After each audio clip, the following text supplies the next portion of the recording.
Si vous vous retrouvez un jour sous des décombres suite à un éboulement ou un effondrement, vous pourriez bien être sauvé par un chien pompier.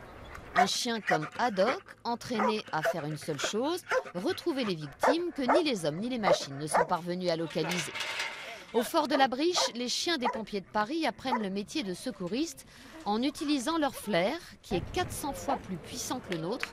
Les chiens en question sont des Malinois, une race de bergers belges. N'importe quel chien n'est pas forcément capable de suivre le rythme d'entraînement d'une part et de mission d'autre part, parce que les missions, par exemple, de recherche peuvent être très très longues et particulièrement importantes au niveau physique. Pour motiver les chiens, une seule méthode, le jeu. Dès que les chiens parviennent à retrouver la victime, ils sont autorisés à jouer avec et ça marche. Très très vite, le chien va comprendre. Je retrouve ma personne, je reste avec lui, j'aboie, il me donne ma récompense et je peux jouer. Donc là, on a déjà gagné une bonne phase de travail. Pour ces hommes et ces femmes, leur chien est un coéquipier à part entière. Ils considèrent même que sans leur compagnon, ils ne seraient rien. C'est quand même lui qui fait tout le travail.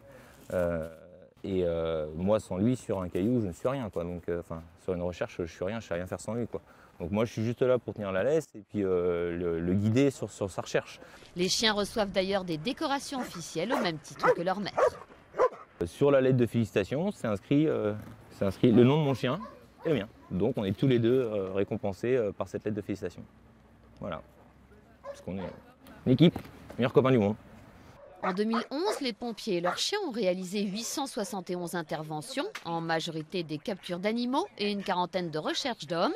Plusieurs chiens ont été décorés, comme Haddock.